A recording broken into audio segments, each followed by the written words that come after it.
Bienvenue dans Décodeur, le podcast qui parle de celles et ceux qui font la déco aujourd'hui. Je m'appelle Hortense Leluc et à chaque nouvel épisode, j'invite à mon micro des pros de la déco. Un architecte ou un designer, une marque que vous aimez ou que vous allez découvrir, un entrepreneur, un créatif ou un influenceur, quelqu'un que vous allez connaître ou pas, mais qui dans tous les cas va nous parler déco et envers du décor. Rencontres, savoir-faire, actu, tendances, conseils, ici, la déco, ça s'écoute.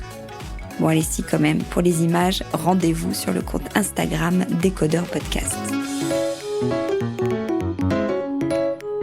À force de voir leur nom dans les reportages déco, j'avais envie de rencontrer pas vraiment, parce qu'ils sont à Bordeaux et nous enregistrons donc cet épisode à distance, Amandine Berton et Julien Fernandez, plus connus sous le nom de Amandine et Jules. Leur travail, créer des reportages complets pour les magazines déco. Monsieur tire l'appareil photo et Madame écrit les textes. Enfin, grosso modo, ils vont justement nous expliquer leur fonctionnement et cet envers du décor qu'on ne soupçonne pas forcément. Bonjour Amandine, bonjour Julien. Bonjour Hortense. Bonjour Hortense. Je disais oui, on dit Amandine et Jules ou Jules, mais en fait ton prénom c'est bien Julien. Bonjour Hortense, merci pour ton invitation. Oui, effectivement, mon prénom est Julien, mes parents m'ont appelé Julien, mais mes amis m'appellent Jules. C'est mon petit surnom et voilà, je trouvais que c'était plus sympa de m'appeler comme ça professionnellement et ça nous enlève 2 syllabes plus faciles à retenir, quoi. Ouais. Alors, comment tout simplement, on va commencer par le début, comment votre duo s'est créé? Alors, on a d'abord été un couple avant d'être un duo professionnel et on a créé Amandine et Jules exactement il y a 10 ans, en 2011. Nous habitions à Paris. Julien était salarié dans une agence de presse photo et moi j'étais pigiste. Et on avait le désir de s'installer, de partir de Paris pour venir vivre à Bordeaux. Et on a réfléchi, pendant quelques temps. On s'est dit comment travailler ensemble. Notre désir, c'était de travailler ensemble, d'être indépendants et de pouvoir avoir une activité à Bordeaux. Donc voilà, on a réfléchi à nos compétences qu'on pouvait mettre en commun. Et là, nous est venue l'idée de créer des reportages pour la presse déco, française et internationale, de manière complètement indépendante. Donc Julien, lui, s'occupe, comme tu l'as dit, des photographies et moi, je m'occupe de toute la partie stylisme sur les shootings et de la rédaction, ensuite des textes. Donc voilà. Donc l'idée, c'est de proposer des kits, entre guillemets, complets aux magazines, c'est ça? Les magazines n'ont plus qu'à maqueter nos reportages. On leur fournit entre 60 et 100 photos avec un texte, des légendes complètes. On en reparlera après, je crois, des photos, mais voilà, avec un choix assez large pour que justement ils aient une liberté de mise en page.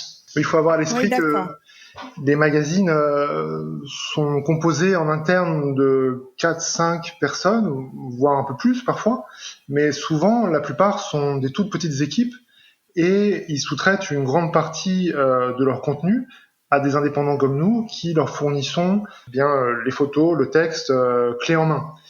Et ils ont besoin de personnes comme nous pour remplir les pages des magazines chaque mois. Mais par exemple, par rapport au texte, Amandine, j'imagine que les magazines ont quand même des lignes éditoriales. Donc toi, ils te font des recos ou dans la façon d'écrire Oui, alors certains magazines m'envoient de façon très précise le nombre de signes dont ils ont besoin.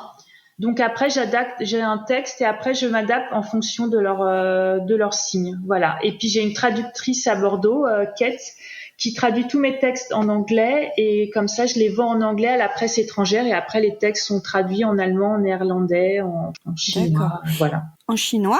Oui, ça voyage. Ouais. Comment vous êtes spécialisée dans la déco, le lifestyle? C'est plutôt toi, Amandine, qui travaillait Alors au départ, oui, parce que Julien, lui, travaillait plutôt dans la presse généraliste et moi, j'ai travaillé pour une émission de décoration qui était sur Paris Première qui s'appelle Intérieur.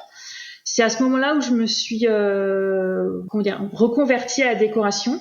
Pour cette émission, au départ, j'ai été embauchée pour créer leur site internet et mettre toutes leurs archives vidéo en ligne. C'est-à-dire que j'ai visionné à peu près 800 vidéos spécialisées sur le design, l'histoire des styles, des portraits de créateurs.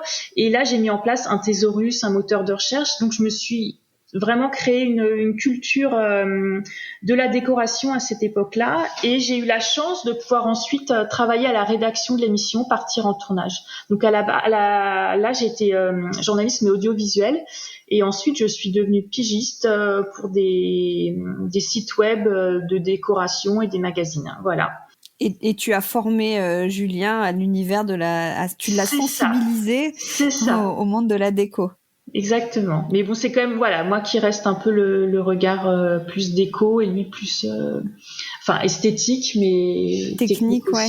Oui, moi je travaillais depuis 15 ans dans la presse à Paris.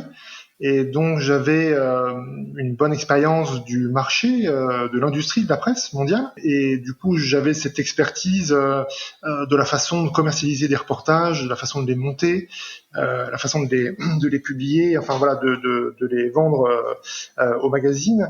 Et la spécialisation dans la décoration intérieure s'est faite naturellement. On était dans un environnement où on fréquentait des décorateurs, des gens qui travaillaient dans la décoration. C'était un peu notre univers naturel, et donc ça s'est fait spontanément, quoi. Ouais. Comment justement, parce que tu disais tout à l'heure, les équipes sont plutôt petites dans les magazines et font appel à beaucoup de pigistes, de freelance, d'indépendants. Comment vous démarquez des autres? C'est par le style, c'est par, j'imagine, une approche particulière? Au départ, on a commencé à travailler pour la presse étrangère. Ça a été le début de notre activité. On a collaboré avec des magazines anglais, allemands, belges, suédois, hollandais, etc. Et petit à petit, on a pu être publié dans des magazines français. Mais je dirais, le style, on a une culture visuelle de la décoration et de la presse déco très aboutie, puisqu'on lit la presse déco depuis quasiment toujours. En fait, on vient, nous, du print, on aime le papier, et du coup, je dirais, notre style, il vient surtout de notre binôme. On a un fonctionnement qui est un peu particulier parce qu'on travaille que tous les deux. La plupart des pigistes indépendants, photographes et rédacteurs s'associent ponctuellement, c'est-à-dire qu'une rédactrice va trouver un intérieur, proposer cet intérieur à un magazine qui va lui passer commande, et la rédactrice va devoir trouver un photographe. Donc elle va appeler ses contacts photographes, elle peut en connaître 4, 5, 6, peu importe, et en fonction de sa disponibilité, de la zone géographique, elle va collaborer ponctuellement sur un reportage avec un photographe.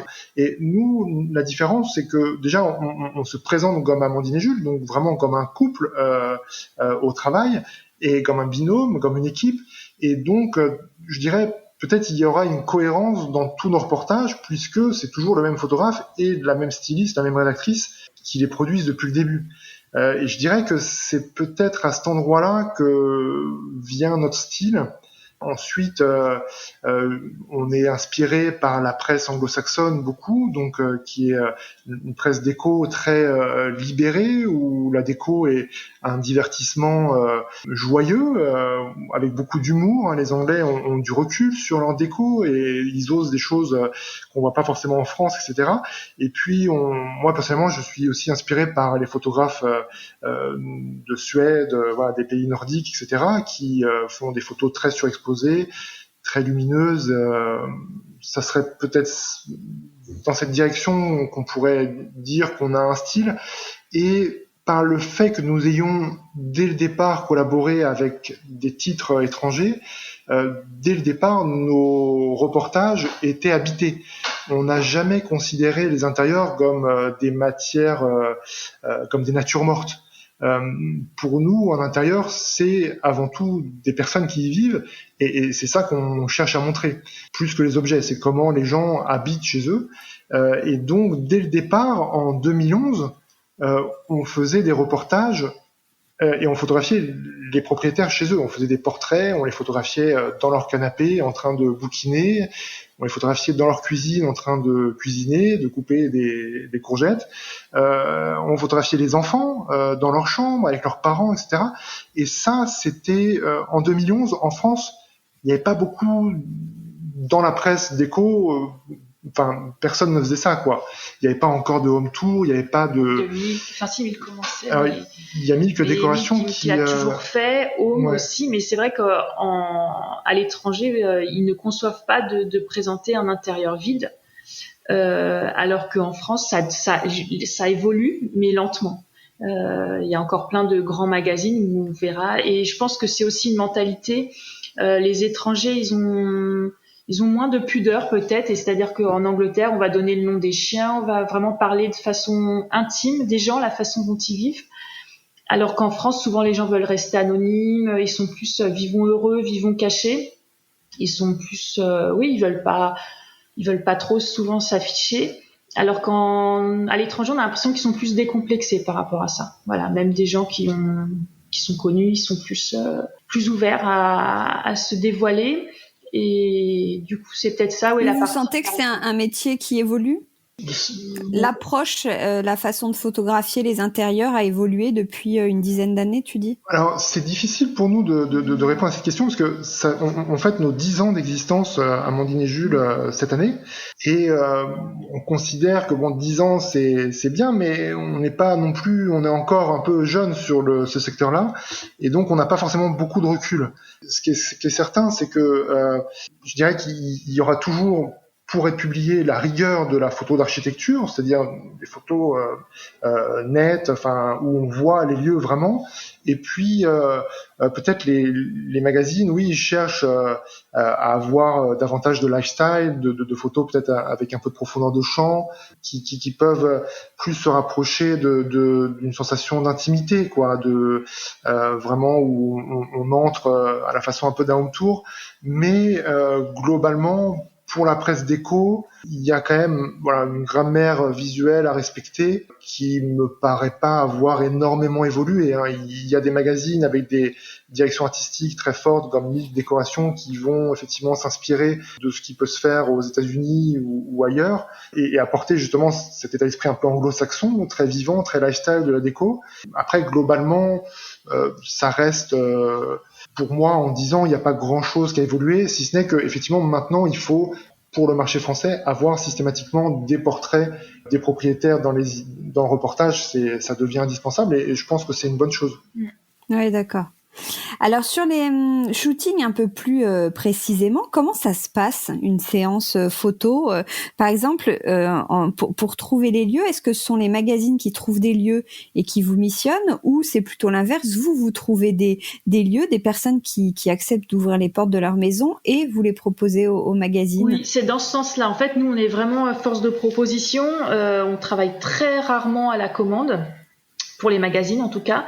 Je pense ce qui intéresse aussi les magazines, c'est qu'on puisse leur proposer des lieux exclusifs. Et nous, la plupart du temps, en fait, on repère un lieu qui nous intéresse. La première question qu'on se pose, c'est quel magazine pourrait t'intéresser ? Parce que comme on travaille avec beaucoup de titres différents, on va pas proposer le même intérieur avec à Home ou à Elle Déco ou à Côté Ouest. Donc vraiment, le seul critère, nous, quand on voit un intérieur, c'est quel magazine on cible un magazine et si on n'a pas de doute, on va photographier le magazine sans même le proposer. C'est très rare qu'on le montre en repérage à une rédaction. On leur fait on préfère que c'est plus efficace en fait. On leur fait pas perdre de temps. Si on n'a pas de doute, comme on commence à bien connaître quand même leurs attentes. On photographie le lieu et une fois que c'est photographié, on envoie des previews aux rédactions en leur disant on a photographié tel lieu, on pense que ça peut vous intéresser.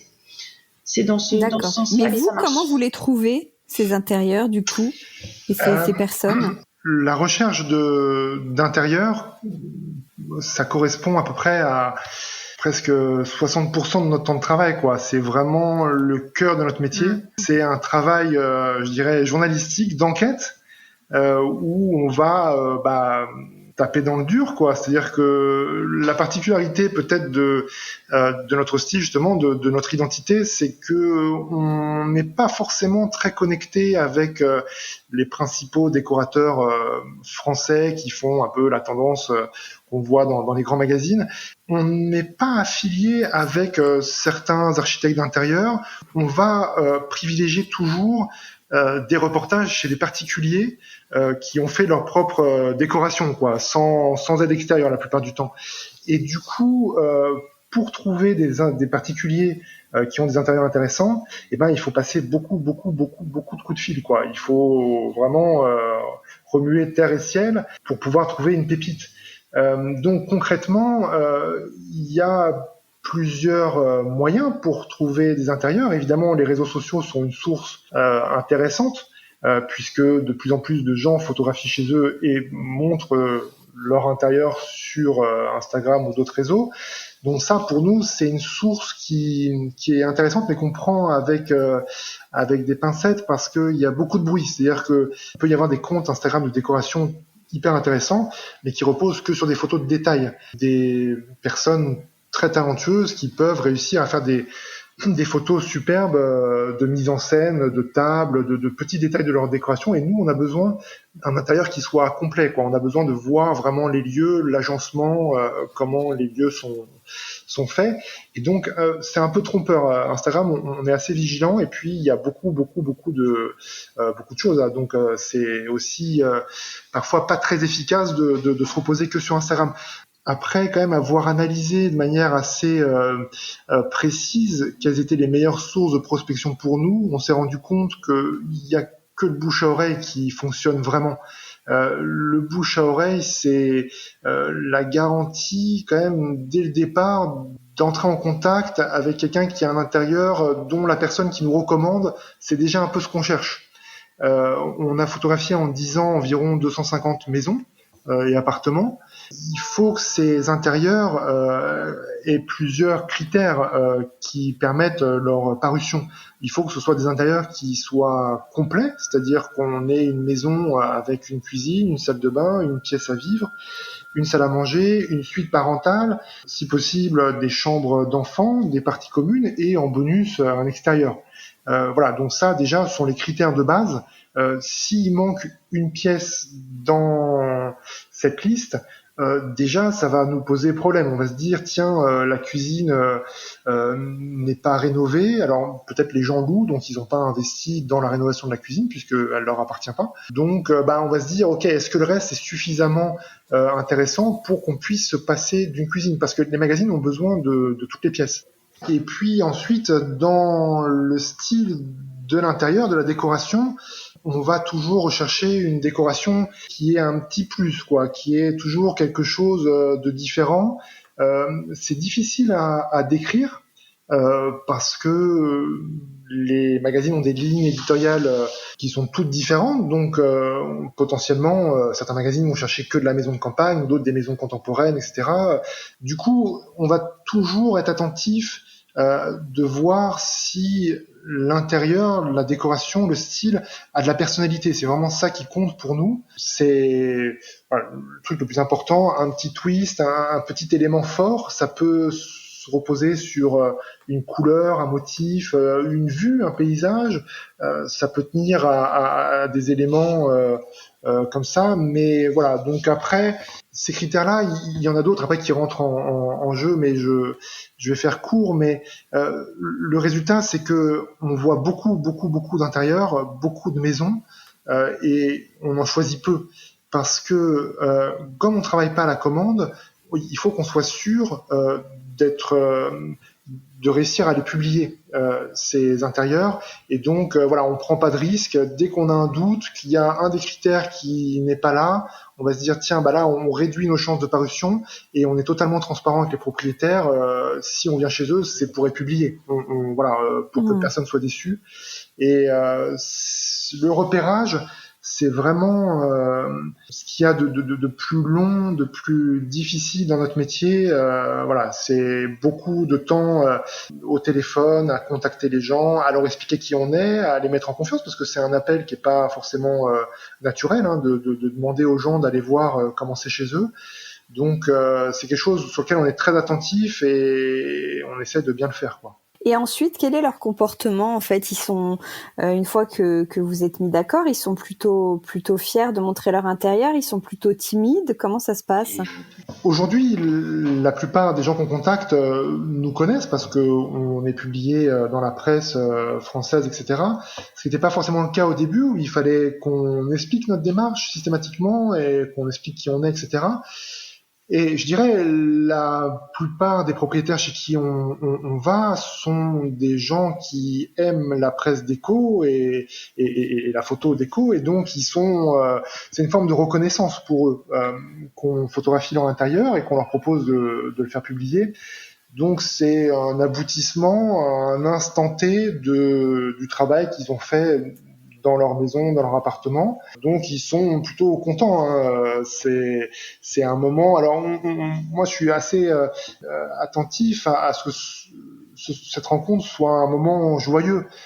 Donc quand je leur propose de venir chez eux et qu'ils me demandent, parfois ça arrive, qu'est-ce que j'ai à y gagner? Eh bien la seule réponse que j'ai à leur offrir, c'est de passer un bon moment ensemble, quoi. Parce que concrètement, on a à gagner des belles photos, on aura un joli souvenir, on fait des portraits de la famille, donc ça fait aussi un souvenir familial intéressant.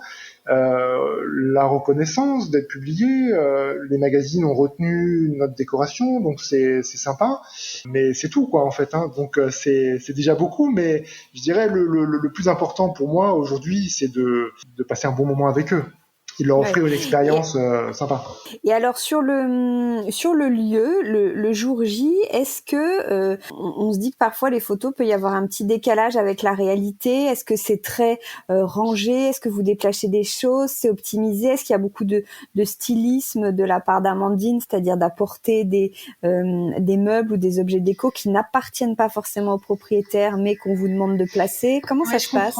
Alors en fait, on essaie quand même d'intervenir le moins possible. Si on choisit un intérieur, c'est que voilà, qui nous plaît et qu'il est quand même suffisamment abouti pour que voilà, ça nous est arrivé 2-3 fois d'arriver avec une table basse parce que vraiment elle dénotait, ou même les propriétaires disaient ah oui, il faut qu'on la change, mais on n'a pas eu le temps.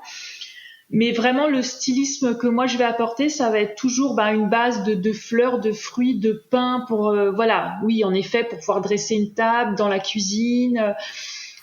Plutôt voilà du stylisme de nourriture, de fleurs, et puis un peu de textile, parce que voilà ce qui peut pêcher, c'est que voilà la parure de lit elle est passée 15 fois à la machine, elle est un peu délavée, donc je vais amener des coussins, un peu de textile, mais ça s'arrête en général là. Voilà, après les shootings d'été, je vais venir avec des chapeaux de paille, des foutas pour mettre au bord de la piscine, des citrons, mais on modifie pas l'ameublement. En général, si on a choisi l'intérieur, c'est qu'il nous plaît, et bien sûr, on va quand je vais arriver, je vais faire le tour de la maison et je vais cacher les brosses à dents électriques dans la salle de bain, le dentifrice, le sopalin dans la cuisine et les masques dans l'entrée, quoi. Mais on va épurer parce que sur la photo, voilà, il y a des choses qui, à l'œil nu, quand on vit dans un endroit, on le voit pas. Mais comme la photo fige, forcément, il y a des choses qui vont paraître, qui vont plus marquer l'œil que je vais enlever. Mais ça va s'arrêter à des objets du pec citron, quoi, que je vais cacher sous l'évier et l'éponge, quoi. Voilà, mais il y a pas on transforme pas les lieux. Après là, quand on fait des shootings plus Noël, là je vais revenir plus avec des guirlandes lumineuses, des bougies, et puis voilà, c'est un travail complètement différent que celui, on va peut-être en parler après, qu'on fait pour des marques, où là quand on travaille pour des marques de linge de lit ou des marques de mobilier, là on vide des maisons qu'on remeuble. Donc là, c'est vraiment un tu peux nous dire, tu peux nous dire maintenant, parce que vous faites beaucoup de... C'est ça. En fait, on va dire que 3/4 du temps, on travaille pour l'éditorial, pour la presse. Et le reste du temps, on travaille soit pour l'hôtellerie, on a pas mal travaillé notamment pour le Club Med, on fait leur photographie de communication pour d'autres hôtels, ou pour des marques toujours liées à l'habitat, mais ça peut être des marques de Wi-Fi, des marques de papier peint, des marques de textile, des marques de mobilier. Et là, on travaille avec des boîtes de communication, donc soit c'est eux qui ont trouvé des maisons, soit on leur propose, comme voilà, on connaît beaucoup de lieux, de maisons, on leur propose en fonction de ce qu'ils cherchent des maisons. Et là c'est des camions entiers de stylisme, on vide complètement les intérieurs et on recrée des scènes autour d'un lit si c'est du linge de lit, et pour des catalogues de mobilier, on va recréer des salons, des salles à manger. Donc là, c'est vraiment un travail vraiment que de stylisme. Qui est très différent. Oui. Un shooting, ça dure combien de temps ? J'en reviens aux maisons. Oui. Ou aux apparts. La prise de vue d'un intérieur est très chronophage. Ça prend du temps. On est toujours contraint par l'ensoleillement à un instant donné de l'année. Donc les périodes d'automne et d'hiver sont pour nous des périodes un peu compliquées parce que le soleil se lève tard et il se couche tôt. Donc on a très peu de temps pour photographier les intérieurs. Quoi qu'il arrive, on prendra toujours une journée pour photographier un intérieur qu'il fasse 600 mètres carrés ou 25 mètres carrés. On va pas dépasser 24 heures, enfin une journée quoi, c'est-à-dire de 9h30 à 17h, parce que il faut quand même garder un rythme, il faut essayer de se forcer à aller un peu vite, parce que sinon on pourrait y passer en fait une semaine à photographier une maison. Ça se termine jamais. Photographier une maison, ça peut prendre une vie en fait. Il y a des personnes qui alimentent des comptes Instagram depuis des années juste sur un intérieur, donc elles y sont tous les jours, elles trouvent toujours des nouveaux points de vue, des nouvelles lumières, etc. C'est infini. Donc nous, on arrive à un instant T de la décoration qui évolue dans le temps, etc. Et généralement, on arrive le matin à 9h30, 10h. C'est le moment le plus important du shooting. C'est quand le propriétaire nous ouvre les portes et qu'on se rend compte pour la première fois, enfin ça y est, on est là, on vient faire le reportage.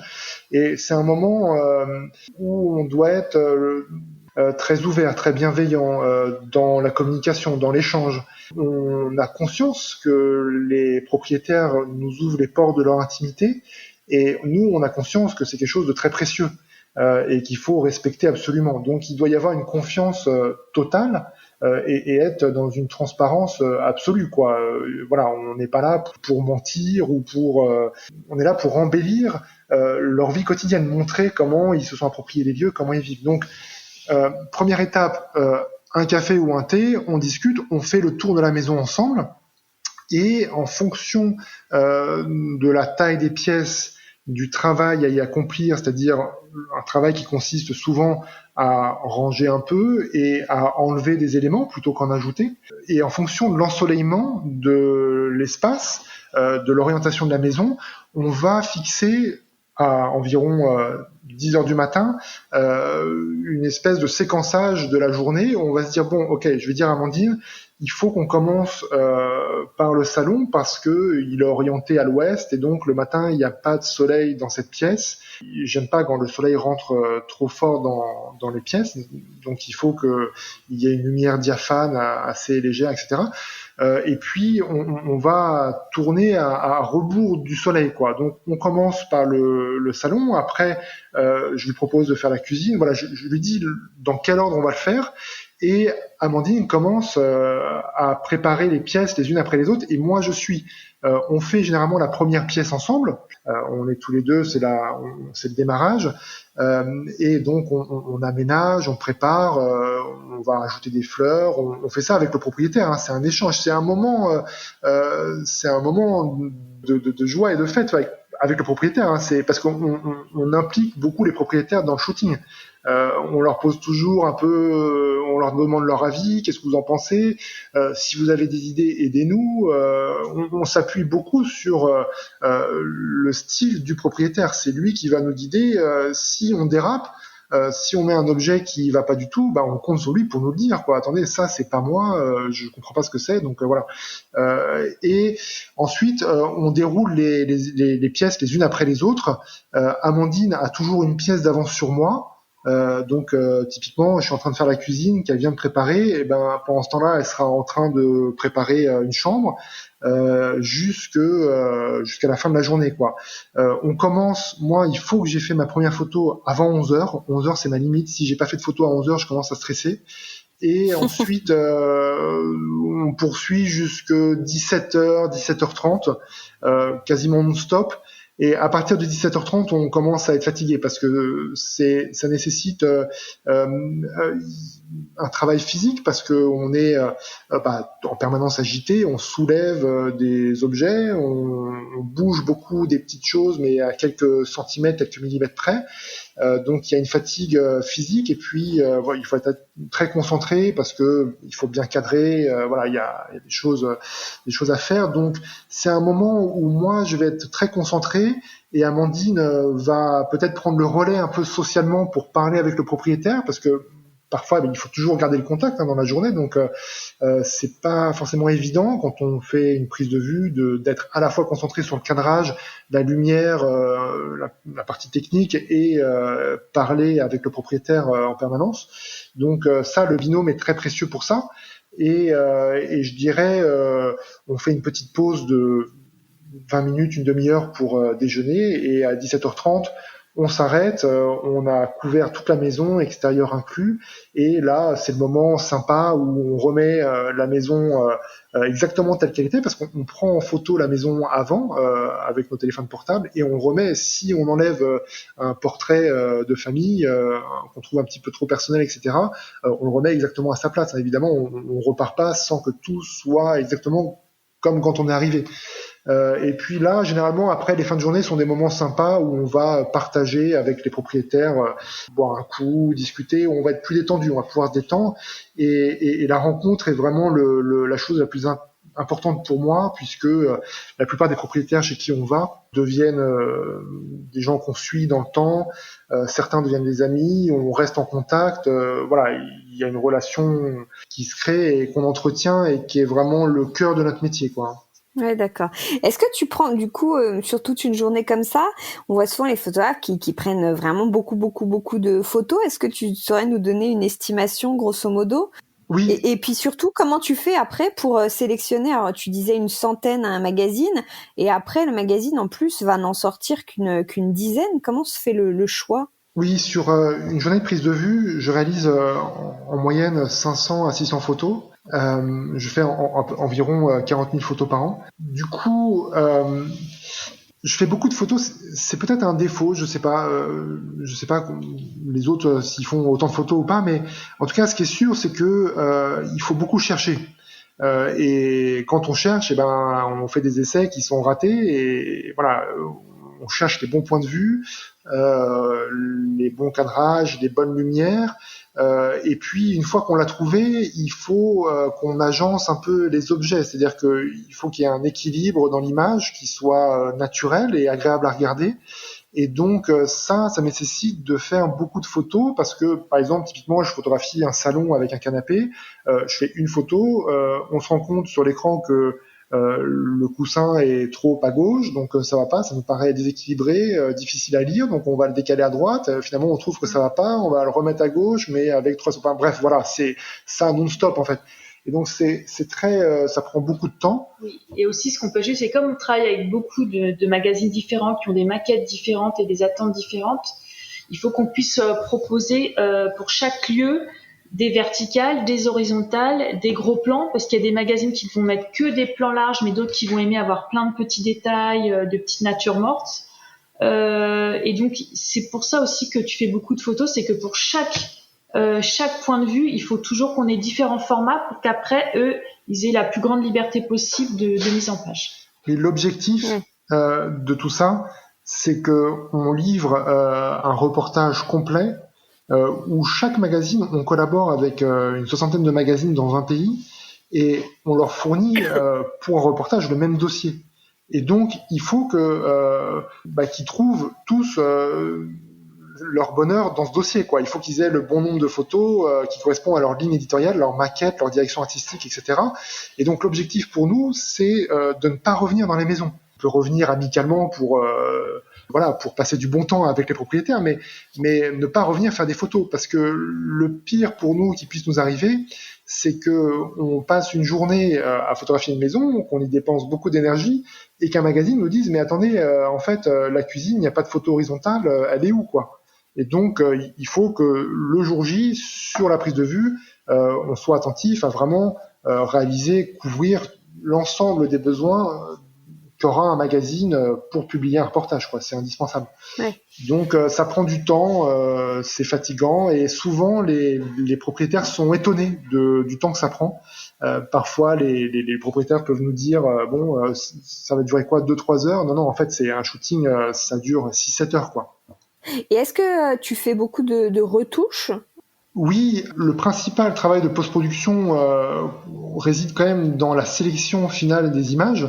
C'est-à-dire que sur ces 500-600 photos que je vais réaliser au moment de la prise de vue, je vais en sélectionner entre 50 et 70 maximum, ce qui est beaucoup, pour offrir un choix le plus large possible aux rédactions.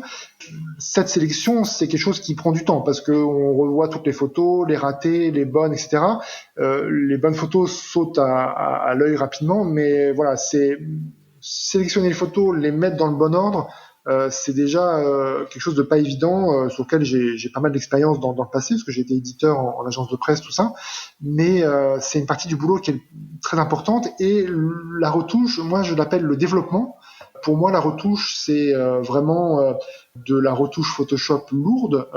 Par exemple, enlever un élément disgracieux, déplacer un meuble dans une pièce, voilà, ou ajouter des éléments. Ça, c'est quelque chose que je fais pas du tout. Ce que je fais en post-production, c'est simplement du développement, comme on faisait dans le temps en laboratoire quand on développait des films argentiques, c'est-à-dire rendre la photo agréable à regarder, quoi. Et ça, c'est ajuster quelques facteurs de base qui sont la luminosité, le contraste, la saturation des couleurs, etc. Et puis après, ponctuellement, sur certaines situations compliquées, dans des images à contre-jour ou des pièces sombres, etc., là, je vais pouvoir aller repeindre ponctuellement certaines zones pour leur ajouter de la lumière. Le fait étant que les images doivent toujours paraître absolument naturelles et adaptées au plus grand nombre de magazines, quoi. C'est-à-dire que je me refuse d'appliquer des filtres, d'avoir des presets qui soient automatisés, trop simples, etc. Chaque photo est unique, la luminosité est unique, et donc fait l'objet d'un traitement vraiment de développement unique, quoi. Et c'est là aussi très chronophage.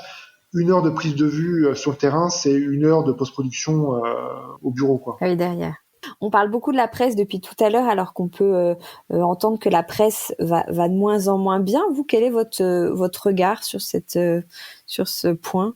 Je suis attentif aux chiffres de diffusion de la presse magazine française et étrangère.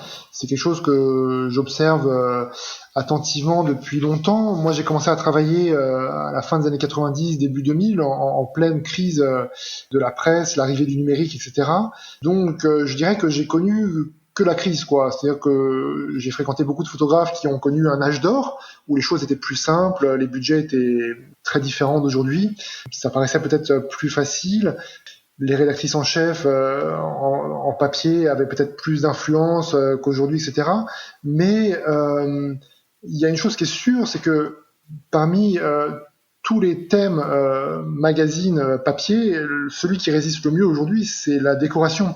Même si les chiffres de diffusion baissent sensiblement chaque année, la baisse est quand même assez réduite par rapport à d'autres magazines culturels ou je sais pas, de télé par exemple. Mais là, en déco, je pense que ça répond à un besoin qui existe toujours. Les propriétaires, quand ils ont un projet de rénovation de leur maison ou de leur appartement, vont se tourner spontanément vers Pinterest ou sur Instagram, chercher beaucoup d'informations, mais nous on constate qu'ils continuent quand même ponctuellement, quand ils ont un chantier de rénovation, à acheter la presse pour continuer à s'inspirer et voir justement peut-être des choses qu'ils n'auraient pas vu spontanément sur Internet, parce que tout ce qui est publié dans la presse, la plupart du temps, est totalement exclusif.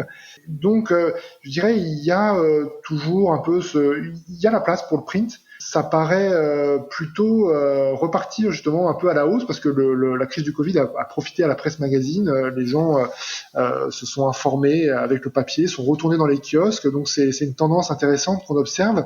Et je dirais que même si évidemment c'est plus les années 80, il y a toujours un intérêt, un marché dynamique et qui est mondial, quoi. C'est-à-dire que là, on parle de la presse française, mais l'équivalent du nombre de magazines déco en France existe dans chaque pays du monde, enfin développé, mais voilà, c'est donc ailleurs qu'en France, la presse déco se porte bien. Il y a quand même un socle dur de lecteurs qui ne bouge pas, qui est toujours sensiblement le même, qui est pas forcément ultra vieillissant. Donc on a notre place toujours à cet endroit-là, et nous on vient du print, c'est de notre génération, donc on est attaché au papier. On a encore beaucoup d'émotions toutes les semaines quand on va au kiosque acheter nos magazines. On aime les mettre sur notre table de chevet, voilà, dans notre salon. On est attaché à ça. C'est quelque chose de comment dire. Est-ce que les éditeurs vous demandent, est-ce qu'ils pourraient vous demander de faire évoluer votre métier? Par exemple, il y a de plus en plus de photographes qui doivent se mettre à la vidéo pour mettre sur les sites internet ou pour faire des petites choses sur Instagram. Est-ce que c'est votre cas ou... Oui, ça m'est déjà arrivé qu'on me demande de faire de la vidéo, notamment pour des magazines américains, parce qu'ils pouvaient pas envoyer d'équipe. Bon, donc ça peut m'arriver ponctuellement, puisque les appareils photo aujourd'hui font de la vidéo. Mais comme nous, on travaille peu à la commande, finalement, c'est nous qui choisissons notre propre format. Je dirais en presse, ça prend déjà suffisamment de temps pour nous de faire du reportage print presse classique, traditionnel, pour pouvoir explorer d'autres formats, quoi. On s'est souvent posé la question est-ce qu'on devrait fournir avec nos photos des vidéos sous différents formats, etc. Mais en fait, concrètement, on n'a pas le temps, quoi. On peut pas tout faire. C'est presque c'est un autre métier. Par contre, on peut nous demander davantage en communication, publicité et catalogue, quoi. Ça, c'est quelque chose de plus concret, où là, le client, quand on part photographier un hôtel, une chambre d'hôtel, le client va nous demander systématiquement maintenant, ce qui n'était pas le cas il y a peut-être 10 ans, de photographier en pensant aux multiples formats de ces canaux de communication, donc le print, Internet, les sites web et les réseaux sociaux. Et ça, donc on nous fournit des gabarits à respecter. Et ça, c'est une contrainte un peu délicate à gérer, qui provoque pas mal de prise de tête, parce que on va pas faire une photo adaptée à un format carré de la même manière qu'une photo adaptée à une double page dans un catalogue. Donc ça atteint un peu ses limites. Je préfère quand mon client a son community manager qui est là pour faire les photos carrées, et moi les photos 24-36 classiques, quoi. Parce que encore une fois, c'est presque deux métiers différents. Et d'ailleurs, qu'est-ce que vous pensez d'Instagram justement, et de tous les apprentis photographes entre guillemets que nous sommes à essayer de prendre des photos et poster nos intérieurs, etc. Alors moi, je trouve ça formidable. Je suis totalement autodidacte en photographie. J'ai pas fait d'école, j'ai pas été assistant d'un grand photographe. Voilà, je me suis vraiment formé moi-même, tout seul. Donc, je dirais que dès le moment où on a une bonne histoire à raconter, une bonne lumière et un bon sujet, dès le moment où on a du cœur, j'oserais dire, une sensibilité qu'on est, je dirais, pour faire une bonne photo, il faut être dans le partage, il faut être prêt à la recevoir, parce qu'une photo vous est toujours donnée, donc il faut être disponible, bienveillant et dans la confiance pour ça. Donc c'est accessible à tout le monde en réalité. C'est un art qui est totalement démocratique, et en ça Instagram est génial, quoi. C'est vraiment pour nous l'opportunité de montrer notre travail. C'est un accélérateur de reconnaissance pour certains clients qui nous trouvent sur Instagram, etc. C'est notre carte de visite, notre carte d'identité, mais c'est aussi une source pour nous de repérage, de prospection. Donc vraiment, Instagram, ça a changé la vie, mais évidemment, il y a des choses que on apprécie moins, comme l'utilisation peut-être de scripts, de filtres Instagram qui sont, pour moi, de mon point de vue de photographe, un peu superficiels, qui n'apportent pas forcément grand-chose à ce qu'on veut montrer dans une photo. Et les photographes aussi dans la presse sont assez attachés quand même au côté droit d'auteur. Or là, sur les réseaux, les photos circulent quand même beaucoup. Oui, les photos que je fais sont réalisées pour être vues. Et donc, plus elles sont vues, plus je suis heureux. L'idée, c'est pas qu'elles restent sur mon disque dur à vieillir et à être oubliées. Donc, elles ont une vie en ligne et qui est totalement normale et naturelle. Et je suis pour. C'est-à-dire que la seule limite, c'est l'utilisation qu'on fait de cette image. Si c'est pour la partager, pour s'inspirer, etc., il n'y a aucun problème. En revanche, si c'est pour faire du commerce, là, c'est différent parce que ce sont les intérieurs de particuliers, c'est quelque chose de très sérieux. On fait signer des contrats aux gens chez qui on va, etc. Donc, il est hors de question que mes photos se retrouvent en 4x3 sans que j'ai été informé et que le propriétaire soit d'accord. Donc, je dirais, c'est un peu ça la limite, mais le grand public utilise les images, c'est ok, il y a aucun souci, au contraire, c'est... Sans te mentionner, c'est ok aussi, parce qu'il y a beaucoup de comptes, surtout en déco, qui partagent un peu leurs idées déco, leurs inspirations, et qui prennent plein de photos, qui les balancent sur leur compte, mais sans mentionner. Pour toi, c'est pas un problème? Non, parce que en fait, les photos qu'on va mettre en ligne, qu'on va voir en ligne de nous, sont des photos qu'on contrôle totalement. C'est-à-dire que si elles sont en ligne, c'est parce que j'accepte qu'elles le soient. Mes photos, elles sont chez mon agent en Angleterre, à Londres, et elles sont absolument contrôlées. C'est-à-dire qu'ils ont des logiciels, des sociétés qui scrutent le web en permanence et qui repèrent les photos dont un usage commercial illégal aurait été fait. En revanche, toutes celles que vous allez voir de moi sur le web, c'est que je suis d'accord pour qu'elles le soient. Il n'y a aucune photo qui est sur le web sans que je le sache. C'est intéressant comme point de vue. Est-ce que vous vous souvenez de votre premier shooting? Oui, notre premier shooting était important pour nous puisque ça a été une rencontre géniale. C'était au tout début quand j'ai commencé à avoir l'idée de faire de la photo déco, donc il y a 10 ans, en 2010-2011. Je suis à l'anniversaire d'un copain photographe à Paris et dans cette soirée, je discute avec un type super sympa qui s'appelle Hervé et il me dit qu'est-ce que tu fais? Je dis je sais pas, je suis en train de changer un peu de voix, je me cherche, je pense à faire de la photo de déco. Et il me dit c'est génial, moi je viens de rénover ma maison à Mulhouse, je crois qu'elle est sympa. Regarde, et il me montre sur son téléphone des photos de sa maison qui est canon, quoi, qui est vraiment génial. Et là, j'y vois vraiment un signe fort, en fait, de la Providence qui me dit, ouais, ok, là, j'ai mon premier repérage qui s'ouvre à moi, alors que j'ai même pas pris la décision encore de faire de la photo déco. Je lui dis, Hervé, ta maison est sublime, il faut absolument que je la photographie. Donc ça, c'était le vendredi soir. On se donne rendez-vous à Mulhouse la semaine quasiment suivante. J'achète un appareil photo, un pied, et je pars à Mulhouse photographier la maison sans avoir fait ça du tout de ma vie, quoi. Juste avec ma culture visuelle de la presse et ma connaissance de ce qu'est un reportage, comment on vend, etc. Et ce reportage a été un beau succès. Ça a été tout de suite, ça a bien fonctionné. On l'a publié un peu partout dans le monde et surtout dans un grand magazine anglais qui s'appelle Living, etc. qu'on adore, qui est un magazine vraiment très vivant.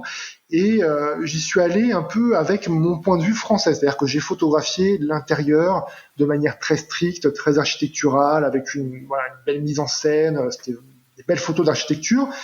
Et je propose le reportage à la rédactrice en chef de Living, etc., que je connaissais pas, voilà. Et elle me dit, écoute, Julien, c'est génial, on va le publier, mais par contre, où sont les photos des habitants et des animaux, quoi, des chiens, des chats et tout. Et là, je lui dis, mais je les ai pas fait parce que c'est pas intéressant, ce qui compte, c'est la déco. Elle me dit, non, nous, on le publie uniquement si tu m'envoies dans 48 heures des photos des habitants, quoi. Il me les faut dans 2 jours. Et donc j'ai repris l'avion, je suis allé à Mulhouse et j'ai passé 2 heures avec Sandrine Hervé. On a fait des photos de la famille dans l'escalier en pleine nuit. C'était des conditions un peu difficiles. Et le reportage a été publié dans Leasing, etc., qui est pour nous la référence. Et c'était un beau signe du ciel qu'on était sur la bonne voie, quoi. Notre première shooting et première publication quelques mois après. Donc top. Ouais. Et est-ce qu'il y a un shooting un peu dingue que vous avez à partager, auquel vous ayez assisté? Les shootings déco sont une activité relativement calme et paisible. Globalement, c'est pas une activité trépidante d'aventurier. On n'est pas reporter de guerre. Non, voilà. Donc ça correspond bien à notre tempérament qui est calme et voilà. Mais moi j'ai vécu un moment qui était assez dingue et difficile. Il y a 2 ans, le Club Med m'a envoyé juste avant le Covid, m'a envoyé photographier 2 chambres aux Seychelles. Et donc, je devais passer 48 heures chrono aux Seychelles. J'ai fait un aller-retour express et je me suis cassé le genou 2 semaines avant, quoi. Donc j'étais super mal, j'avais vraiment mal au genou, ça a été une période un peu compliquée et j'ai maintenu j'ai maintenu la prise de vue parce que les enjeux étaient trop importants et donc j'aurais dit vous pouvez compter sur moi, genou cassé ou pas, je les ferai et donc je suis parti 48 heures, dont 24 heures d'avion quasiment aux Seychelles, avec du bateau, beaucoup de bagages à transporter, tout seul, avec une équipe du club qui était avec moi, mais et sans pouvoir marcher, quoi. C'était un peu fou. C'était arrivé sous la tempête. Et oui, c'était la tempête, il pleuvait évidemment, des cordes, etc. Tempête tropicale. Donc rien ne s'est passé comme prévu, mais j'ai réussi à faire ce qu'il fallait. Les photos sont sympas, on peut les voir sur le site du Club Med, elles sont très réussies. Mais voilà, c'était vraiment pas gagné d'avance. Et quand on est indépendant, jambes cassées ou pas, il faut y aller, quoi. Et est-ce qu'il y a un lieu ou chez quelqu'un ou quelque chose de particulier que vous rêveriez de faire? On aimerait bien développer plus peut-être à l'étranger parce qu'on a fait beaucoup de reportages en France. On avait prévu d'aller en Grèce. Et puis l'idée c'est que on a deux jeunes garçons. Nous on aime bien, on avait fait ça en Corse, et de partir en vacances et d'allier les deux, en fait, partir avec l'appareil photo et de profiter de découvrir des nouveaux lieux et de photographier des maisons sur place. Ouais, on aimerait bien aussi, un de mes rêves, ce serait de photographier certains catalogues de certaines marques qu'on aime bien. Voilà, on a des objectifs aussi en prise de vue, catalogue, pub, etc., qu'on aimerait bien atteindre ces prochaines années. Donc quelque chose qui nous intéresse parce que c'est en fait un travail très différent de l'éditorial où on travaille à deux. Avec les propriétaires, mais on est à deux. Et le travail de catalogue, on est vraiment avec une grosse équipe, une douzaine. On a chacun, Julien un assistant, j'ai une assistante. Pour nous, c'est sympa, ça change, c'est un travail d'équipe. C'est stimulant, c'est en général aussi des conditions assez intenses de travail où il faut fournir beaucoup de photos en peu de temps. Mais on aime bien ce travail qui varie et qui a une autre approche intéressante. Oui, on adore. Et est-ce que de bosser dans cet univers déco, ça vous donne sans cesse de nouvelles envies de changer chez vous, d'être sans cesse vraiment inspiré et nourri? C'est quand même un peu, quand on rentre chez nous, c'est-à-dire on reste très professionnel sur les intérieurs qu'on photographie. On essaie de pas y mettre non plus trop d'émotion. C'est-à-dire que il faut que les intérieurs soient publiables, etc. Mais c'est vrai que à un certain moment, quand on rentre chez nous, quand on a passé la journée dans des très belles villas au bord de mer, etc., on se sent un peu à l'étroit. On a envie de tout changer le soir. Oui, voilà, ça peut être un peu frustrant, mais voilà, on reste pro, on sait bien que voilà, chacun est à sa place et c'est comme ça, mais après, on vit dans des lieux agréables, mais oui, on change pas la déco tous les 4 matins non plus. Et d'ailleurs, à quoi ça ressemble chez vous? Quel est votre style déco? Alors chez nous, on a la chance de vivre à Bordeaux sur les quais avec, on a un peu l'impression d'être sur un bateau. On voit quasiment que du ciel, de l'eau, la Garonne et un peu d'arbres en été. Voilà, c'est assez lumineux, assez blanc. On a accentué ce côté un peu limite bord de mer, comme on est face à l'eau. On a un parquet blanc, un grand canapé blanc. Et puis après, c'est un mélange de meubles de famille, de meubles chinés. quelques pièces contemporaines. On aime bien l'éditeur Alki parce que voilà, on a des affinités avec le Pays Basque. On a une table qui a été dessinée par des amis designers Éclat à Bordeaux. Voilà. Et est-ce que, dernière question, est-ce que ce soit quand on est tout le temps comme ça en train de prendre des photos, d'organiser les intérieurs, est-ce qu'en week-end, en vacances, vous êtes tout le temps aussi en train de faire des photos ou vous l'assimilez trop au travail? Et si vous prenez des photos, est-ce que c'est plutôt en mode iPhone détente ou il faut que ce soit un peu parfait quand même? Alors non, je fais aucune photo de famille en week-end. Je photographie très peu mes enfants et ma femme. C'est vraiment, pour moi, l'appareil photo, c'est le travail. Je fais 40 000 photos par an et quand je ne travaille pas, l'appareil photo me dégoûte un peu. Enfin, vraiment, je sature. Ah oui. Ouais, non, mais j'ai le regard fatigué, quoi. Il faut que je me repose le regard, les yeux, et donc j'ai besoin de pas prendre de photos, de juste observer les choses autour de moi simplement. Et dans les réunions de famille, dans les mariages, tout ça. Voilà, je rechigne à faire de la photo un peu spontanément, quoi. Faut pas compter sur moi. Donc oui, c'est plutôt de la photo iPhone. Ouais. Oui, spontané. Ouais. Pour notre premier fils, si quand même, t'as fait quelques belles photos, mais le second, le pauvre, non, il a que des photos iPhone de lui. Ouais, voilà, c'est très bien comme ça. Flou et de loin et de devant.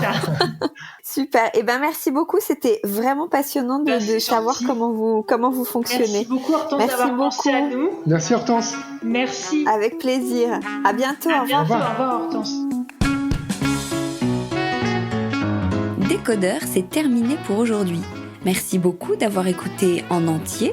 Si vous avez aimé, n'oubliez surtout pas de vous abonner à ce podcast pour ne pas rater les prochains épisodes chaque vendredi. Bien sûr, vous pouvez aussi le partager sur Facebook, Twitter ou en story. Ça permet de le faire connaître à vos proches. Je suis Hortense Leluc et vous pouvez me retrouver sur Instagram via le compte Décodeur Podcast. N'hésitez pas à me suivre pour l'actu déco. Et si jamais vous écoutez cette émission sur iPhone via l'application Apple Podcast, vous pouvez aussi me laisser un commentaire, rubrique classement et avis, c'est juste sous la liste des épisodes.